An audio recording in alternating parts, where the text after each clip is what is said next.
Hello, thank you for joining our session today. My name is Lindsay Walton, and I am the Director of Americas for the PRI.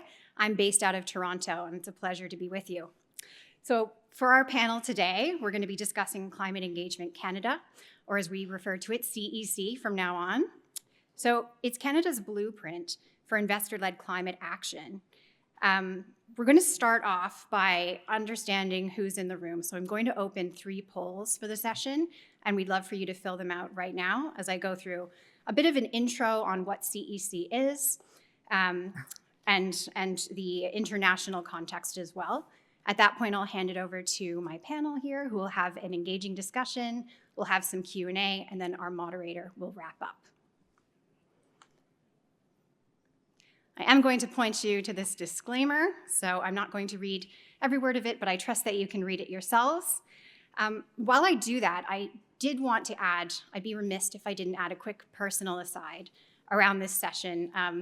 I had the privilege of being in the inaugural CEC steering committee, so that was in 2021. And I remember thinking at the time, governance is going to make or break this initiative. And I have really high governance standards. And it was such a pleasure because everyone I was working with also had really high governance standards. And while it's not perfect, I think we made the governance excellent in this initiative. And it's really led to the success. So as a piece of advice, make sure you get that right. So that included a couple of things like guiding principles, so ensuring you're all aligned on the ambition levels, 1.5 degrees, science aligned. Things like, what does the Canadian context mean? It means not a lowering of ambition, but the inclusion of Indigenous reconciliation and Canada-specific priorities. We also were very, very rigid in setting criteria for what we needed on our governance committees. And then we had skills and expertise matrices. We had diversity elements around person, around organization, and we did a manual or a mental discrete optimization of all of those factors to get as many voices as possible in the room to then set us down the right path to ensure that this initiative was as successful as it could be.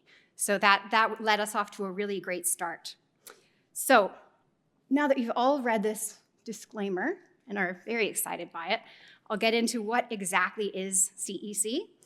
So CEC is an investor-led initiative. It's akin to Climate Action 100. Because Climate Action 100, hopefully you're familiar with that initiative if you're here today, only had 4 out of the 170 companies that were Canadian. We saw a real gap with our heaviest emitters not being in a collaborative engagement program. So what we did is we took the 40 highest emitters through the TSX stock exchange, and those that weren't in Climate Action 100, we put them as focus companies into our initiative.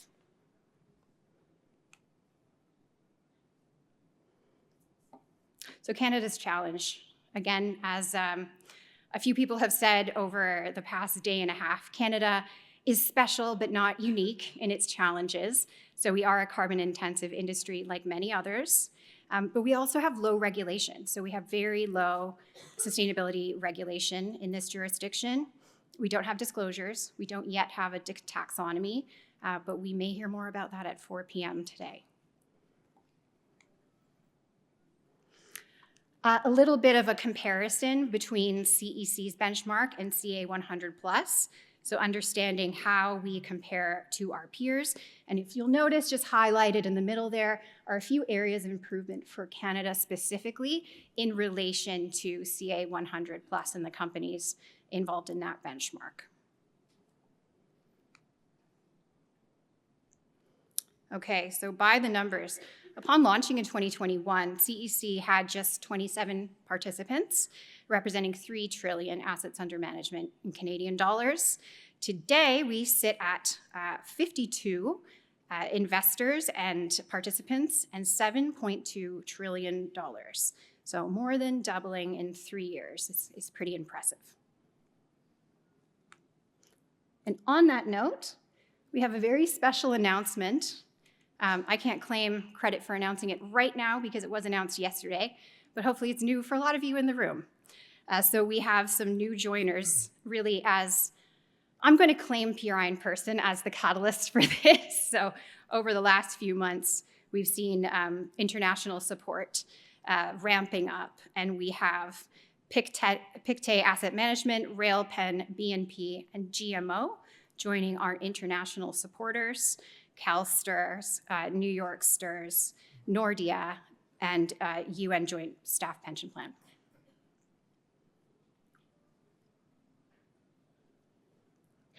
Great. So in case there's anyone in the room who's interested in joining as an international supporter, as this is an international conference, this is a newly launched category. You're able to join to engage with knowledge exchange, to join engagement teams yourself if you're invested, to provide input on benchmark reviews, and to support CEC recruitment. So please find me or any of my colleagues here if you are interested in learning more about that. Thank you so much. Okay, I'm going to ask for the poll results to be put on the screen, please. I'm going to introduce our esteemed panel today. We have at the end here, Jeffrey Jones, ESG and Sustainable Finance reporter with the Globe and Mail. I'm not going in order because I didn't write it down the way they sat down. We have Joseph Bastien, trustee at Wiikwemkoong Trust. We have Deborah Ng, head of ESG and sustainability at GMO LLC. We have Priti Shokeen, managing director, TD Asset Management, or TDAM, Sustainable Investments. And last and certainly not least, we have Carmen Velasquez, managing director, Sustainable Investing, Alberta Investment Management Corporation, or AIMCo. And now I will hand it over to Jeff. Thank you very much. Well, thanks, Lindsay. And thanks also to PRI for the opportunity to delve into this really important initiative. The evolution of sustainable finance is a major part of what I cover at the Globe and Mail. And in the nearly 4 years that I've had this assignment, so much has happened in the push to get major industries to align with what's required to limit the worst effects of climate change. I mean, we talk a lot about standards and regulations and legislation that's put into place or not put into place. But sometimes we forget about what it's all about, and it's just that, the need to solve a crisis that affects us all. So, does capitalism hold the solutions? Do institutional investors have the sway to lift companies in their portfolios onto the right track to achieve net zero? And in Canada, it goes further. Are they doing so in a way that promotes understanding of and partnership with Indigenous communities that are so important to that aim? These are very, very tall orders. So more than 2 years ago, I first wrote about the launch of Climate Engagement Canada and its mission, basically a made-in-Canada answer to Climate Action 100.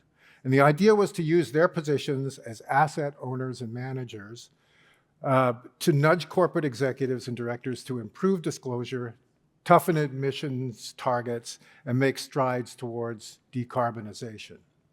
So here we are with CEC's participants more than a couple years in to take stock of where it's been, where it is now, and where it's going. So let's dig in. Priti, let me start with you. Why don't we start at the beginning? I wonder if you could talk about the driving force behind CEC.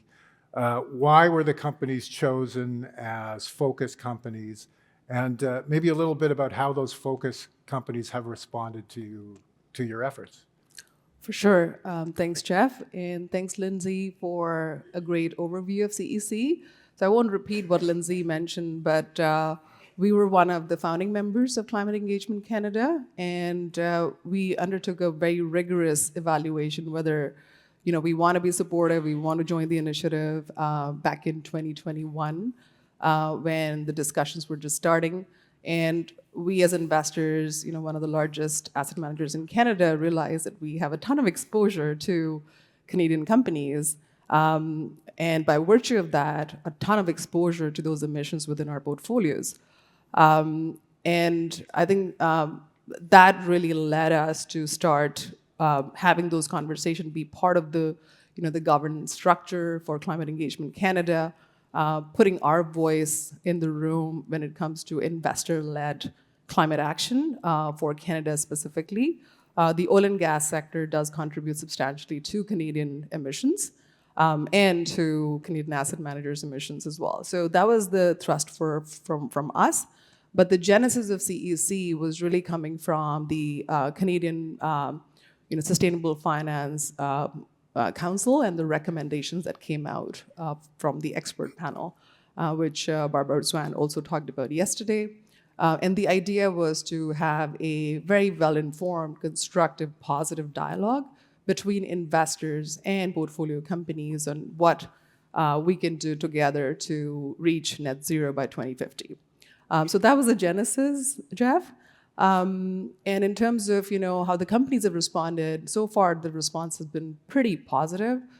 In most instances, there has been a learning curve with the initiative. Initially, when the companies were approached, they didn't really get a full sense of what the initiative was all about.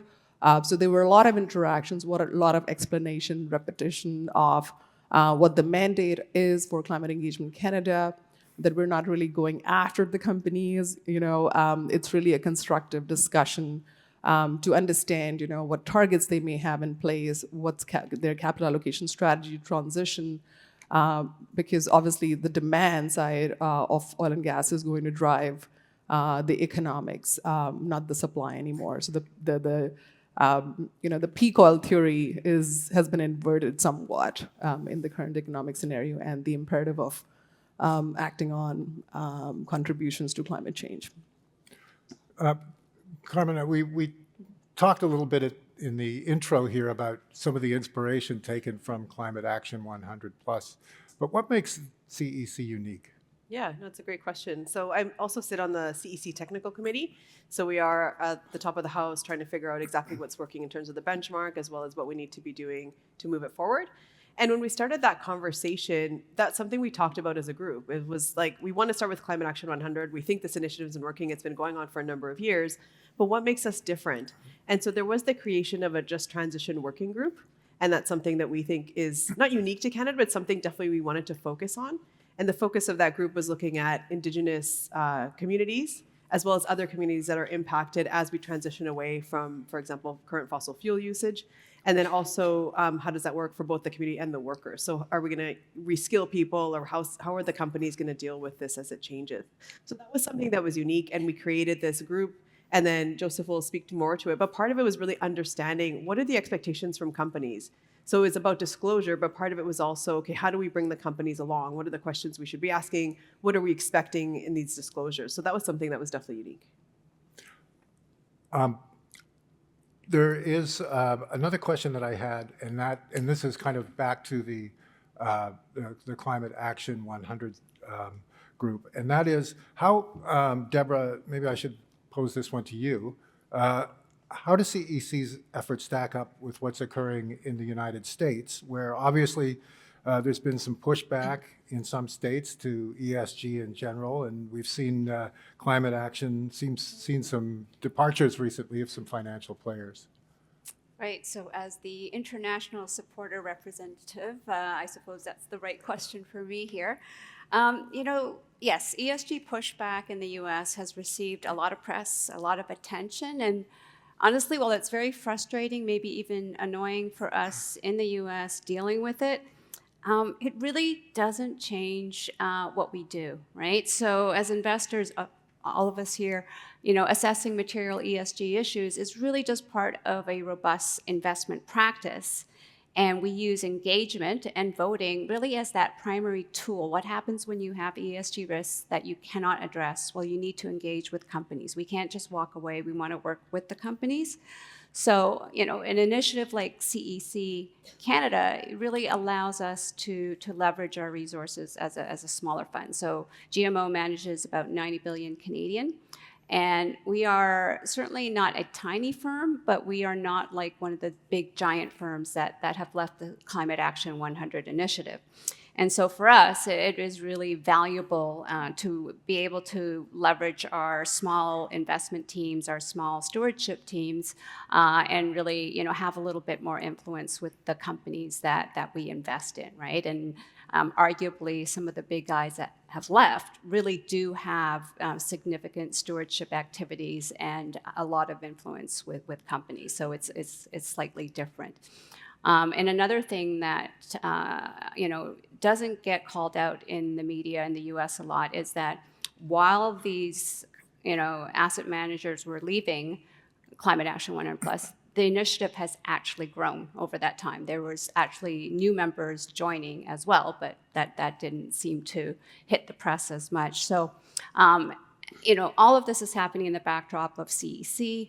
So CEC has also been growing its membership incredibly, and I think what that tells us collectively is that these types of initiatives are important. They're important to investors. They're important to our clients. So GMO manages money for clients. The asset owners, many of you who are here today, are pension plans, endowments, foundations. None of those have left Climate Action 100+. And, we're here to manage your money, and they've sent a big signal of support to the asset managers in the U.S. saying this is something that's important for you to do. So I think how CEC stacks up is really being able to follow the CA 100+, almost becoming a little bit of a gap coverage. So as asset owners are kind of shying away, companies in the US are kind of backing down from requests for investors, I think having an initiative like CEC that's growing, that has members, really sends a signal, I think, to companies out there that this is still something that's important to investors. Okay. Yeah, and just to add to Deborah's point, actually, CEC, one of the reasons for forming CEC is also because only 4 of the Canadian companies were covered in Climate Action 100. Yeah. And that wasn't enough for investors, who are highly exposed to Canadian emitting sectors. But also CEC also presents an opportunity to really understand those regional nuances, to work on ground, understand the policy environment, understand the drivers for companies or challenges for them when it comes to decarbonization. So just wanted to point out that CE100 has done a wonderful job, but CEC almost extends that in Canada. Joseph, let me turn to you. How is CEC engaging meaningfully with Indigenous folks across the country? I think the story of CEC as a small but mighty organization and engaging with Indigenous people, both in the development of the initial framework, is really a story that needs to be told at the international level. Back in 2022, when the CEC framework was being developed, there was an Indigenous working group that was set up as part of the technical committee to really look at how companies' transition efforts may or will impact Indigenous rights, title, and interests, including economic interests. And this is what really fed into the definition of transition number 9, if you're looking at the framework, which is the Just Transition framework. And there's kind of 4 pieces that were informed by this Indigenous technical working group of Indigenous peoples with finance backgrounds. The first was that a company analyze how their transition efforts may impact Indigenous rights, title, and interests. The second piece was to acknowledge how those companies' efforts would do so. The third is to plan how a company is going to try and mitigate the risks and impacts of their transition efforts on Indigenous people. And then the fourth was to commit, to have a public commitment on how they're going to actually do this. And looking at this reporting year over year, in the 2023 benchmark, we saw less than 5% of the companies actually report on their just transition benchmarking. So these are real impacts on Indigenous communities that are going to be impacted by a company's just transition work. There's kind of 2 different aspects to this. One is many communities have economic interests in very carbon-intensive economies and industries. And so as they transition away, there's going to be a very real impact. The flip side of that coin are communities that aren't currently engaged in carbon-intensive economies. But as we move towards new industries and new technologies that rely on critical minerals, these critical minerals are located within their traditional territories. So these are impacts that haven't been felt yet. So there's two types of acknowledgement and planning and commitment and reporting that we want to see from companies here. So this is so kind of revolutionary in this space, and I do actually, I've heard Michael Yancey say, we're special, but we're not unique. We are unique in Canada. Indigenous people have legal rights in Canada. We have commitments from government and many companies to recognize and affirm free, prior, informed consent. That is distinctly Canadian, and how it interacts with our economy.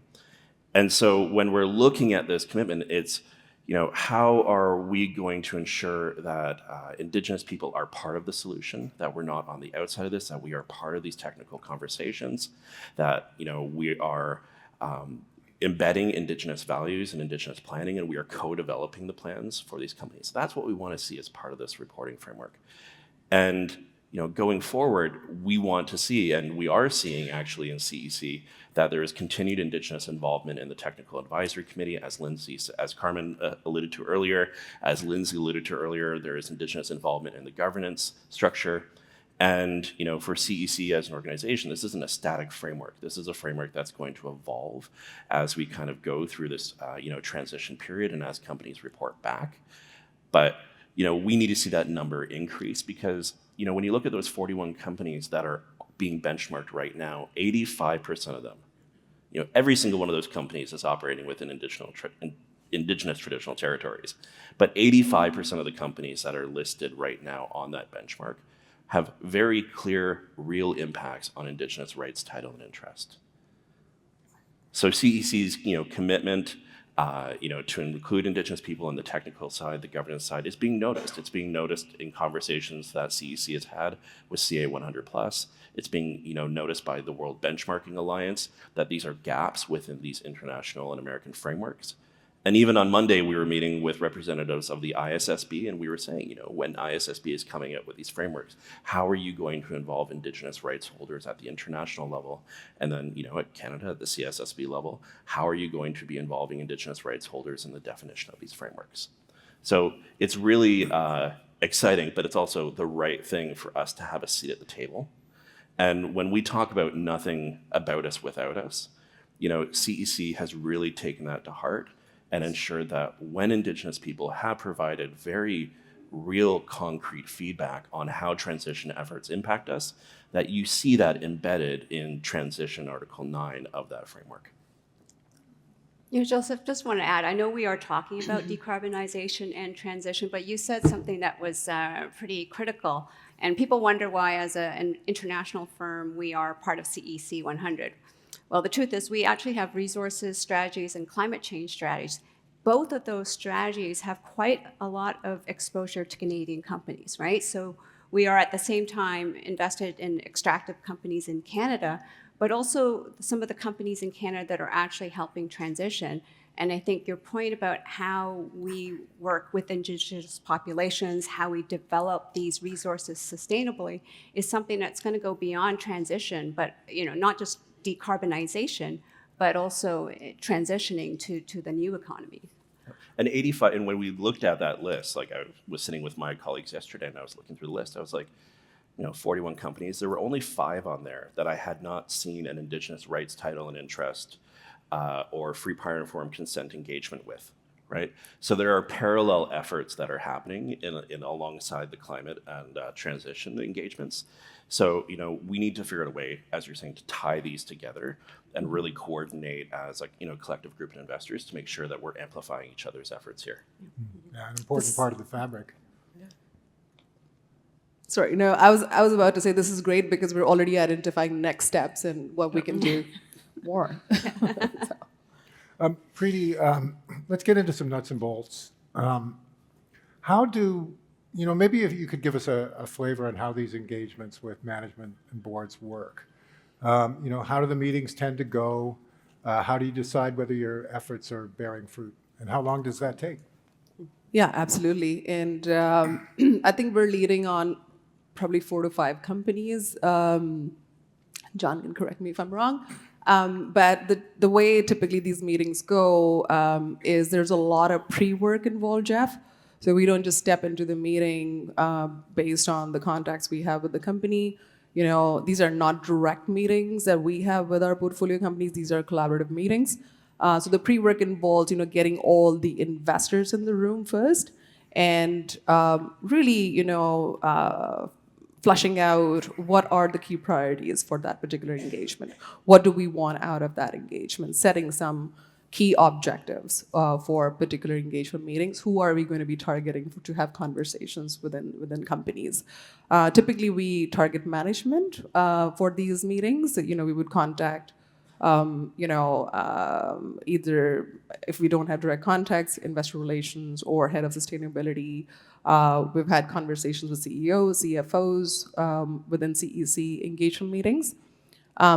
We don't directly approach board members right at the outset. We consider that as an escalation if the engagement is not achieving any progress or outcomes that we set out to achieve. So there's a lot of pre-work, and I think having the benchmark, which Carmen will definitely talk about, and we have upcoming results for the latest benchmark evaluation, is great because it is a common set of criteria that all of us can agree on within the collaboration. So we're not each going within this meeting with our own individual objectives. There's a set of commonly agreed upon questions and outcomes. And I'd say that, so far the meetings have been pretty positive. We've seen within benchmark results, 9 out of 10 criteria have seen improvements year over year. So I would say that it's been 3 years. We have not had any major hiccup in terms of getting pushback from the companies or not having constructive discussion. But I'll let Carmen talk about the progress and the outcomes. Yeah, absolutely. But just maybe to add to that too, I think what's important, and it's funny, I was looking at the stats here. So 81% of you in here are participating in collaborative initiatives. So I think you also understand the value of that. But one of the things that Priti was saying that I think is really critical here, it is a credit to the teams that are leading these engagements and a credit also to the research that's being done in the back. There are, tons of people, not tons of you, there are several people working on gathering the data, looking at everything. But I think the preparedness that we're coming to these engagements with for the company is also helpful for them. And that's feedback that we have gotten directly. So it's not a generic engagement that we're having, right? We are very specifically saying, for you, company X, these are the things we need you to work on, whether that's medium-term targets, you're not doing scenario analysis, or if you do, it's not 1.5 aligned, or it's very specific things. And I think that's been appreciated by the companies as well. So it's something that I feel is really important in the way that we're doing this. Yeah, and I think, some of the feedback we've had from companies is these are actually value-add meetings for them because they get informed what their sector peers are doing and how investors are thinking about these issues. These are complex issues, and sometimes they'd like to hear that external voice or an independent voice telling them how they're doing in terms of their own progress. So I think that's also a very important point that companies actually do appreciate these meetings sometimes. Yeah. And at the same time, maybe I'll speak to the other side of it, is that there's some of these metrics that are more difficult and more challenging, right? So one of the ones I would say that we struggle with is that capital allocation, like your CapEx alignment with 1.5. And so that's something that companies today, or something that I think they're working on trying to figure out how to disclose that. But one of the things they say to us in oil and gas, and we've talked about this as a group, is there's no path to zero. So how are you aligning CapEx over time? So it's something that I think that's going to be one that evolves on this journey. Well, I mean, you're all sustainability pros. Does the CEC work preclude your individual engagements with the companies within your portfolios? I mean, how does that work? No, not really. I mean, we have our own individual direct engagements with the companies as well, and typically these are with portfolio managers, analysts, and direct engagements with the sustainability team. And those would be part of our own efforts, how we've defined our climate program, our own targets, metrics, etc. So there's a focus list of companies that, probably each of us have based on how much exposure we have to those companies within our portfolios. So it does not preclude that at all. It adds value to those engagements. Yeah, and I can add to that too. So we do have, as we mentioned, direct engagements that we're doing all the time. But I find what's so interesting about the collaborative space is that diversity of thought that comes in from the investors. And I think that's kind of what we've been talking. Like, I think Joseph brings a different perspective that isn't my everyday necessarily. And so I think having investors with different views on, what is the trajectory for fossil fuels in this discussion is important, right? And we bring all of that together around the table. And I think that, again, the companies appreciate kind of that diversity and the different perspectives that investors have. Yeah, and I think, just to add to it, I think it's really important that it's done in a coordinated way, right? I think it's actually more powerful if you engage directly with the companies as well as collaboratively, as long as we're all aligned on the common set of message, right?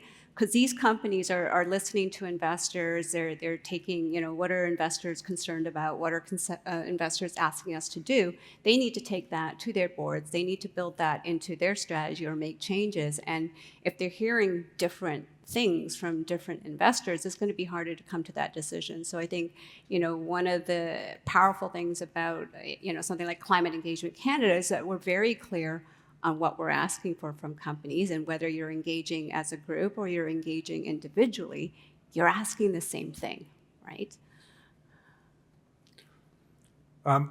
Carmen, we touched on the idea of the data that you've gathered. And last year, the group published its first benchmark study of how the focus companies are performing in a whole lot of different areas, Right. such as improving climate-related disclosures, setting credible net zero targets, linking executive pay to meeting carbon reduction targets, and a whole bunch of other things. Another one that I find really interesting is is about their lobbying efforts. Right. Okay, so how are Canadian companies standing up to peers around the world based on the data that you've gathered? Yeah, so there's a couple of things. So one is I think Lindsay alluded to it earlier, but the new benchmark, the results of the new benchmark will be released fairly quickly here. So on November 7th, you can expect to see the results. So I don't have the numbers, exactly what they are, but We were hoping for a scoop. I here. know we were hoping for a scoop. But I can tell you that, as Priti mentioned, 9 of the 10 indicators are up. So if you look at the number of companies that have set net zero targets, that has increased. If you look at the companies that are doing scenario analysis, that has increased as well. But there are still places that we need to work on. So for example, your emissions reductions targets in the short and medium term is something we're not yet seeing in the way that we would like. And the other thing is that just transition component that Joseph was mentioning. So I think it's early days for some of these pieces. But I think, again, making the companies aware these are the expectations, or this is the direction we would like to see progress. I think that's really important. But maybe your other question is around, how long does it take, or how do we measure success? One of the examples I give is when I first started, and I've been at AIMCo for 4 years, but when I first joined, we're part of Climate Action 100, we're part of 30% Club. So just looking at that diversity as an analogy, to get to 30% women on board, it took 4 to 5 years. And so that's something I take with me to think about, okay, how long does this take? And I think we have to celebrate the small wins as we're going, but at the same time, we still keep having the conversations, 3 to 4 times per year on average for each of these companies, because we do want to see continual progress in this space. But I think it's going to take time. Which sectors do you think are further ahead than others right now when it comes to meeting some of these criteria? I think it's, and I come from Alberta, so of course now I'm going to sound very Albertan. But, the oil and gas industry has been under tremendous pressure for a number of years. So I think sometimes it gets missed that they are doing quite a bit. And if you look at the technologies that are available today, for example, if you're a natural gas producer, your options today are, you can reduce the intensity of your gas in terms of methane. So you're looking for methane leaks, you're looking for, you're changing out your pumps, you're changing out your valves.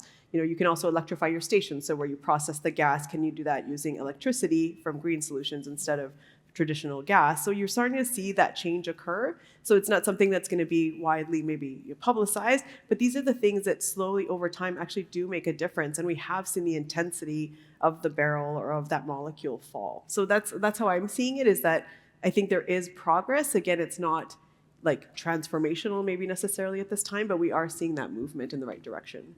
Okay. So Deborah, as our participant who is on both sides of the 49th parallel, one of the fears we've heard about, and we heard about it yesterday in the final session as well, is the legal risk in some global efforts in the financial sector to promote the shift to a low-carbon economy. So what do you see with regard to criticisms of collusion, especially in the political realm in the U.S.? Yeah, I mean, that has occupied a lot of the last couple of years, dealing with that. I mean, it's not even a ESG backlash. There's actually letters from state attorney generals that go out to asset managers, really talking about, threatening legal action, threatening that we are in breach of our fiduciary duty. And, I think the lawyers have done very well because they've spent a lot of time analyzing this. But at the end of the day, we don't believe that they have a strong legal argument on any of these issues.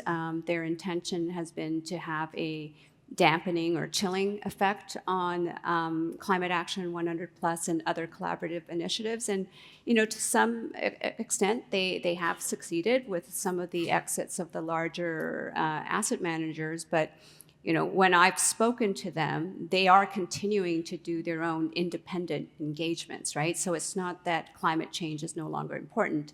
They're just maybe choosing path, an easier path to get at that, right? I mean, I think all of us here act independently, and I think we joked about, saying this several times, is that, we make our own investment and voting decisions. We look at our investments, we analyze our risks, and we make our own decisions independently. And in fact, we think, we engage on climate change because we think it's a risk to our clients' money, right? We think it's our duty to consider all material factors and, really find ways to address them. So I think in our mind, we'd be in breach of fiduciary duty if we didn't do what we were doing. Yeah, that question is, it leads to one from the audience as well.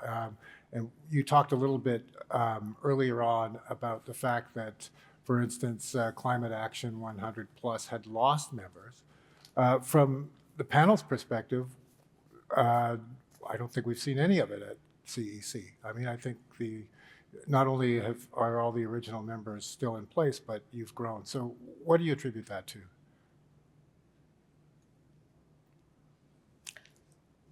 I'll take a stab at Do you want that. me to just? I think it's a great secretariat that's really providing a lot of support for the participants. It's a lot of herding cats, quite frankly, part one.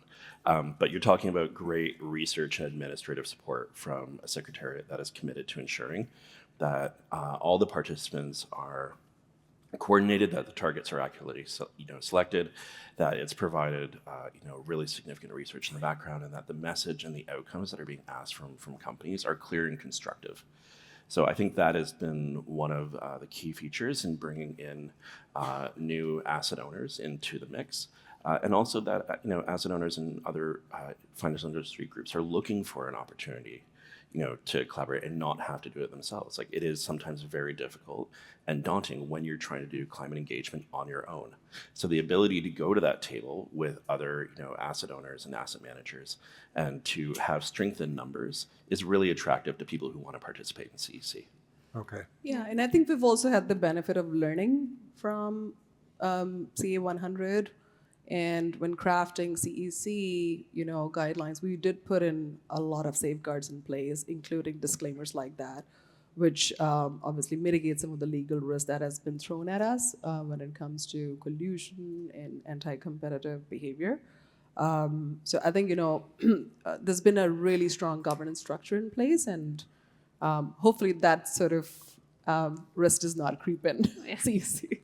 Well, I mean, obviously, as someone, asset manager in the U.S., we're facing that criticism. I think it was critically important for us to understand the governance behind CEC, to understand who we were going to be sitting at the table with, and what the message would be to companies. And so I think, CEC takes a very balanced and inclusive approach that is really tailored to maybe the Canadian context as well.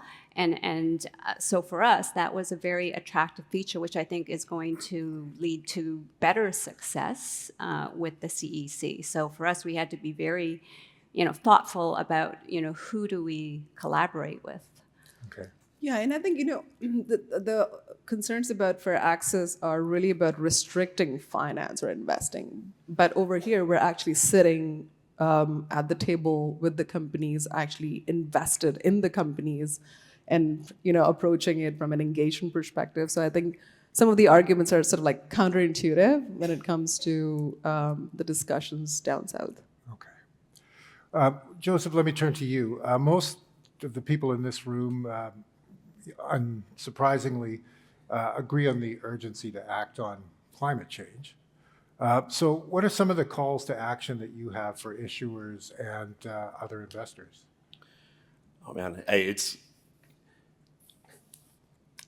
there's a personal side where I live in the north, and quite frankly, we have been surrounded by wildfires, and we are dealing with the immediacy of the effects of climate change, and we are seeing evacuations, and when I'm sitting there, and I have 2 kids, they're 4 and 7, and when their friends are sitting with me and talking about that we haven't gotten enough snow, which means we don't have a lot of groundwater, which means the fire season is going to be really bad. And these are children talking about that. That hits you. And last night, actually, my wife flew in. She was in Orlando.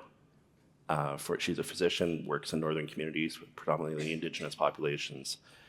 And she went down to Orlando for a medical conference. And we had to evacuate her because they are getting hit by the second major Category 5 hurricane in a week.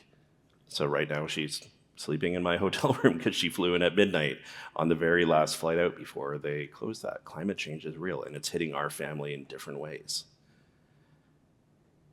In terms of a call to action, I think that there's a few pieces. One, we would encourage international participation in CEC. We need these Canadian companies to hear that it's not just their Canadian asset owners and investors and asset managers that are concerned about this, but that this is being recognized internationally, and that international pressure will help. I also want to see more small and medium-sized asset owners and Indigenous investors participate.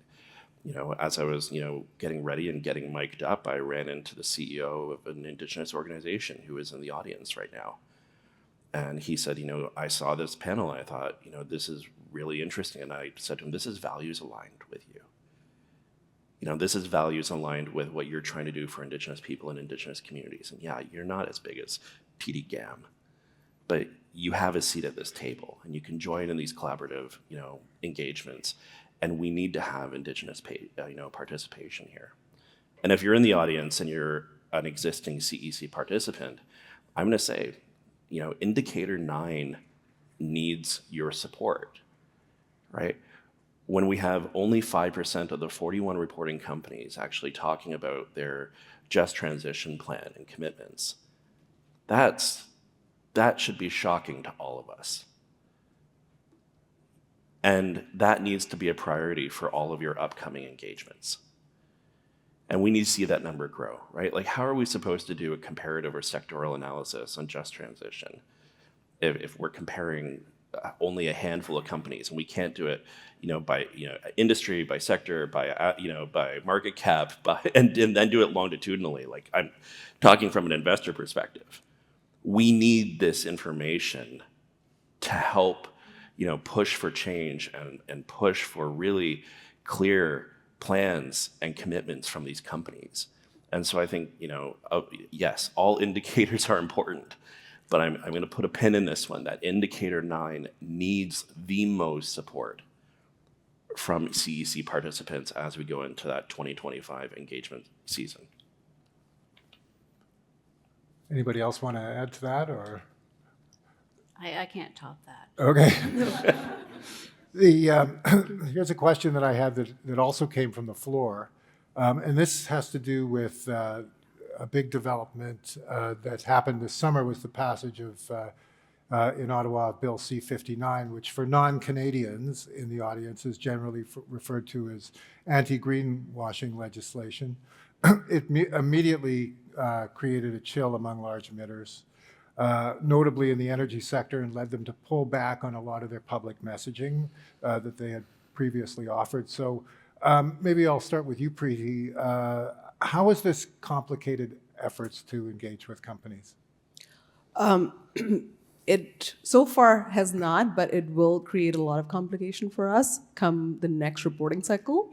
So while most of the companies have maintained their disclosures and are standing behind their disclosures, despite I would say not very well crafted C59, a handful of companies have actually pulled down all their disclosures and are refusing to talk to us about their strategy going forward because that is not public information. And we agree with them that, yes, we do not want any non-public information in these engagements.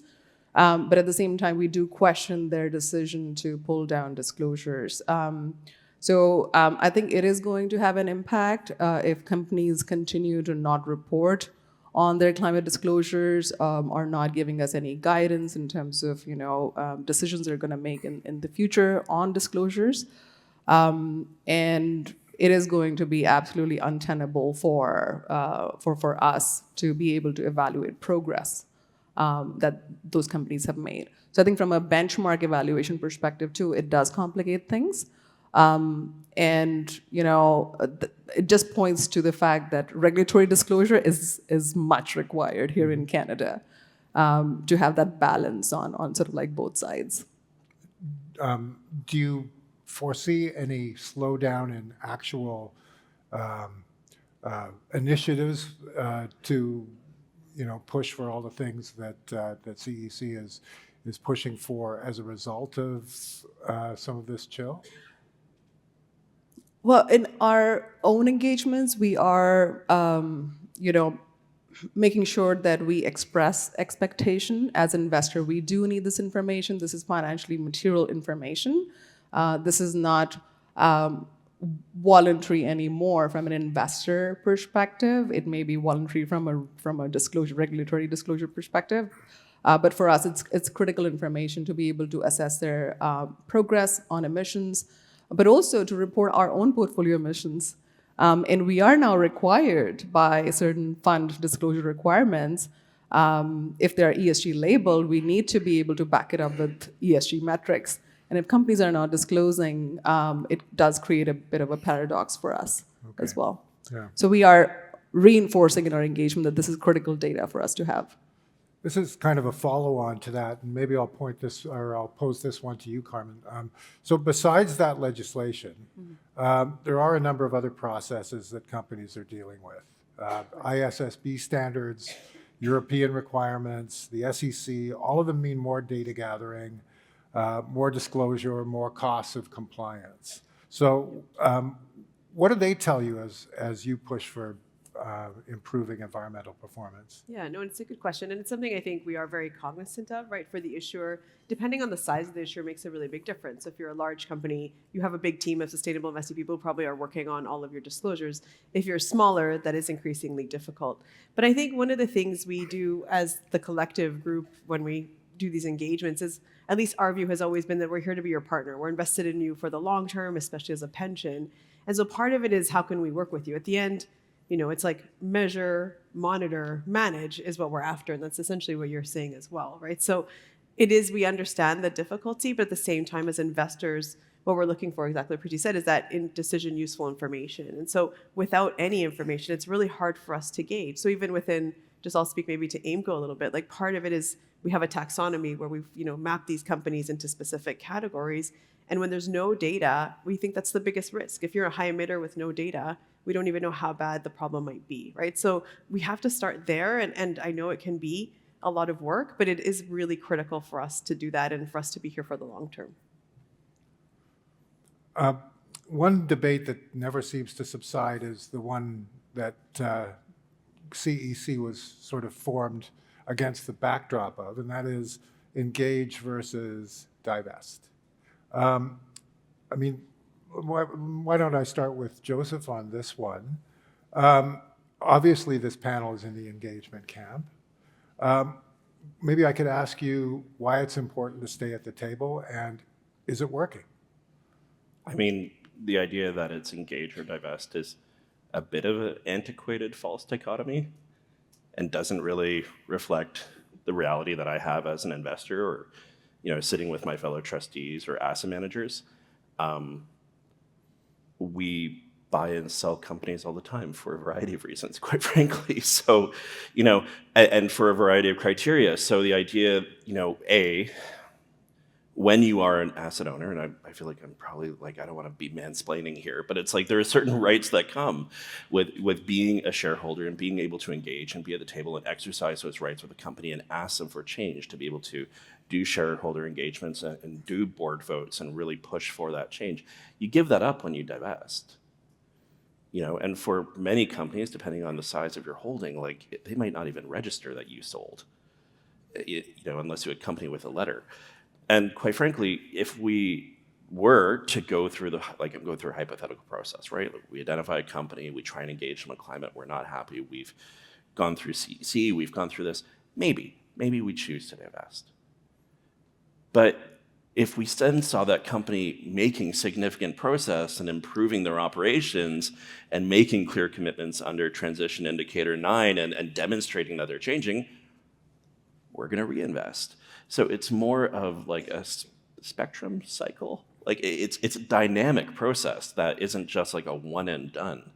But to get to the value of CEC, this is part of exhausting all options and doing our absolute due diligence as investors to say we have taken every single opportunity with all the allies that we have to make the clearest, most constructive argument that we can that a company needs to demonstrate to us as asset owners that they are doing everything they can to decarbonize and move towards net zero, right? This is another tool in our toolbox, but it's not the end of the road for future engagements with the company, future ownership of the company.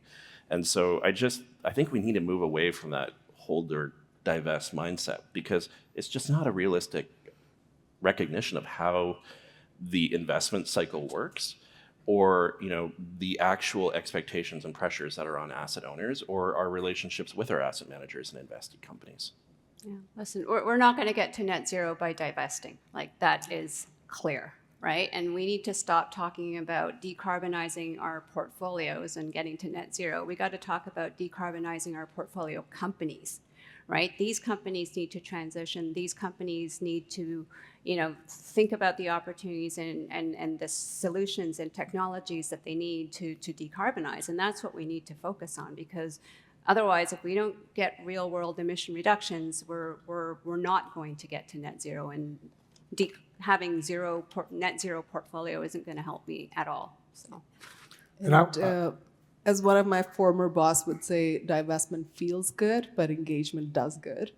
But also, what I like about CEC is also the fact that we're not just focusing on the supply side. There are companies on the demand side that we're engaging with, trying to have more conversations. What are the feasible technology? How do we reduce the demand for oil and gas, switch to clean energy sources within your operations? And I think that is the critical piece, and that is what will get us close to net zero.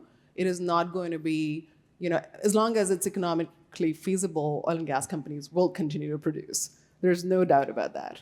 So I think that demand equation is something which is very critical for us, and it's also a dimension that we captured in CEC. Okay. Carmen, we talked a little bit in the data section about the lobbying. And I have a question from the floor on this. And so as the resident Albertan, I'll ask you this one. There have been some high-profile walkbacks on net zero climate investments recently. And the questioner mentions Suncor, Ford.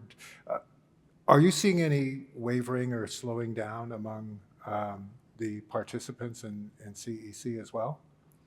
I think it's a good question. I'm going to try to now think of all the companies I've talked to recently. I mean, part of it is kind of, I think what Deb was saying is sometimes publicly there might not be as much mention of something, but at the back the work is still happening. And I think when we talk to companies, that's really what we're getting, is that on the ground, within their teams, one of the things they talk about is, okay, how much percentage are we allocating to low carbon solutions, or what technologies are we looking to, decline the production in terms of intensity. So I think there's a lot of work that's happening in the back, even if it's not as public, is how I'm feeling. But I don't know if anyone else is feeling differently. Yeah, like, I mean, for instance, there was a questioner here who asked, oil and gas companies sometimes cite a lack of regulatory certainty when it comes to things that are preventing them from making transition investments. But they say they're also occasionally lobbying against climate-related regulations. So how does the CEC deal with that dichotomy? I think it's a harder question. I don't know if we're dealing with that dichotomy specifically. I guess when we're talking to them, it is more understanding what steps are they taking to actually make progress more. Okay. I think part of it is the lobbying, just understanding exactly where dollars are being spent, or at least the question we ask is, can you be more public about the lobbying that you're doing? And I think that in itself is important to understand.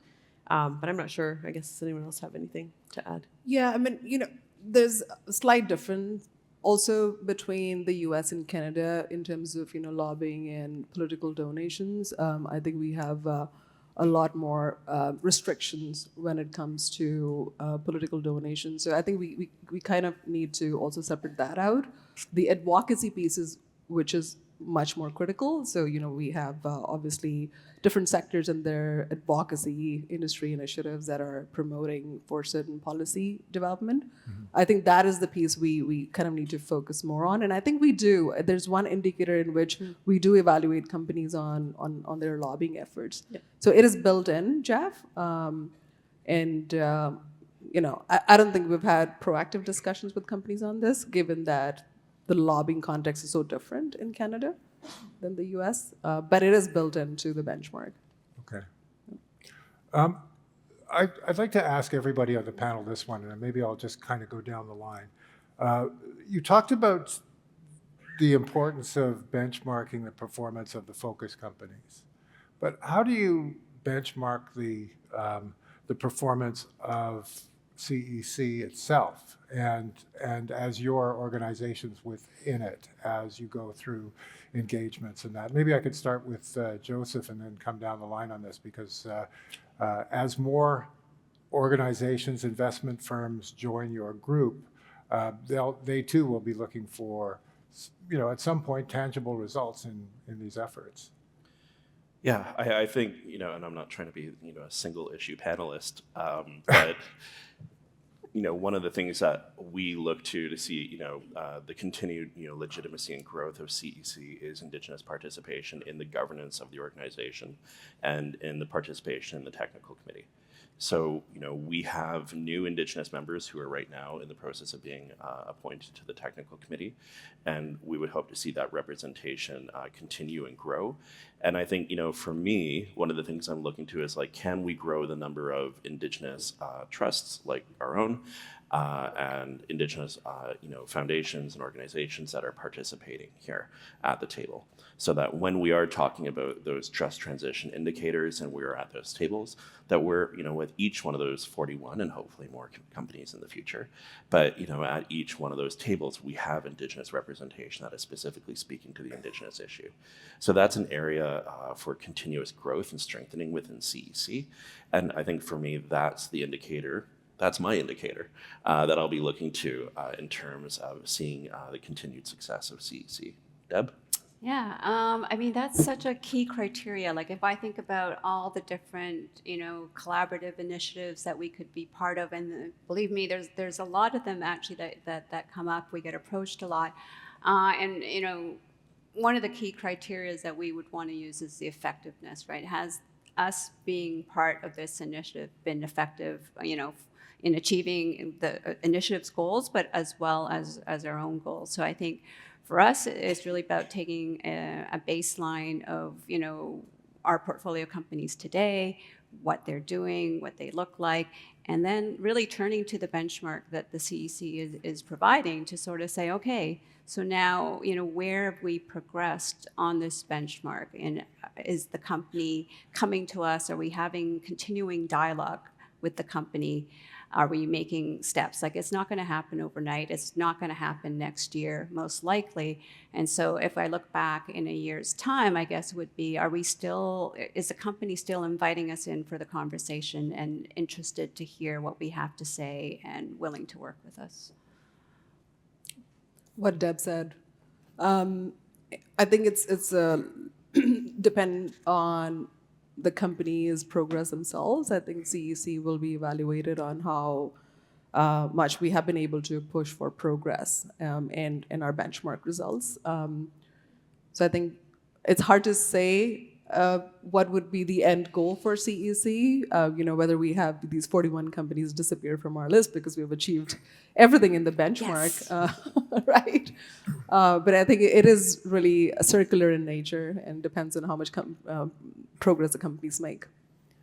And it's a long-term thing, Jeff. So I don't expect that to happen next year in 2 years' time. I think these things take some amount of time. As Carmen mentioned, 30% Club took, it also took Canadian, mainstream benchmark 10 years to get to 30% on gender balance. Right. Sorry, not gender balance, but 30% women on board. So I don't expect this to happen overnight. It is a long-term commitment, and we are long-term patient investors. Yeah.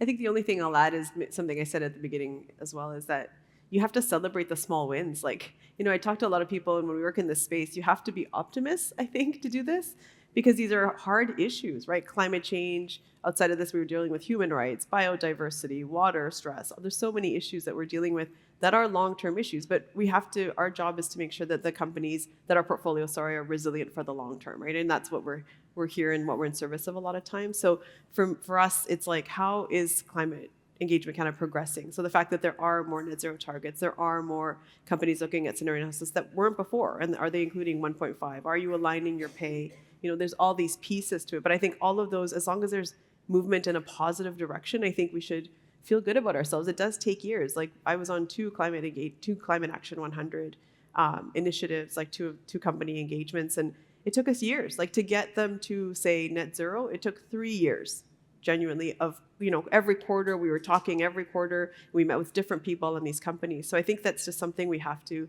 acknowledge, right? That it is going to take us time. Yeah. Maybe just add one more thing. I'm a Canadian, but I know Canada has the highest per capita emissions, or among the highest per capita emissions, but on an absolute basis, on the global scale, Canada is relatively a small contributor to global emissions. And so I think another success factor for CEC Canada would be to see this model, this more regional, very tailored engagement group spread out to other regions, right? So maybe we have a CEC Canada, maybe we have a a Singapore, engagement corporation, maybe we have, another, France. I don't know. It'd be nice to see this model being used elsewhere, because I think having a bit more of a local flavor and local context, I think, is going to be something that is also a successful success factor for CEC. Good. Yeah, 100%. And that inclusive approach that CEC has adopted. And I think, CEC has been successful. Like, one of the really interesting questions I've gotten the last year was, hey, can we do a CEC for Indigenous rights issues? Right? Like, that was a question that I got. That would be a lot of work. But I think even the fact that we got that question, from CEC participants, is showing that the continued value of their participation is they're looking around and saying, we're seeing value in this collaborative engagement. How can we take this model and, as it was said earlier, apply this to other areas of focus for us? As we get closer to regulation and further away from voluntary requirements, I guess, or voluntary measures when it comes to disclosure and target setting, does that change the mandate of CEC at all? Because as we talked about at the beginning of this session, Canada is a low regulation jurisdiction when it comes to a lot of these things. I mean, would regulation mean that your mandate changes, engagements change because some of the things that you're pushing for are required? I don't I think think there's so. the difference between disclosure and action and progress. Yeah. So I think, it would be super helpful if these disclosures are mandatory. At the same time, it does not guarantee progress on metrics. So I think the role of engagement still is strong in achieving progress. But yeah, I think disclosures would definitely be very, very helpful. And the runway for mandatory corporate disclosures is long, right? Like Yeah. there are several of us here on the panel and who are in a room on Monday talking about, the adoption of CSDS 1 and 2 in Canada and what the runway looks like and, getting the regulators involved. And we have a decentralized regulatory environment where, you have to get all the provincial and territorial securities regulators together to, come up with a national instrument that is going to hopefully harmonize corporate disclosure. And I'm getting super nerdy here right now, right? But this is how complicated it is. But, so in the interim, we're going to be relying on voluntary disclosures and voluntary adoption of, the frameworks put forward by ISSB and CSSB on climate disclosures. But that information is what makes for a good engagement. You need data-driven engagements that actually show us what companies are doing for us to be able to bring effective solutions.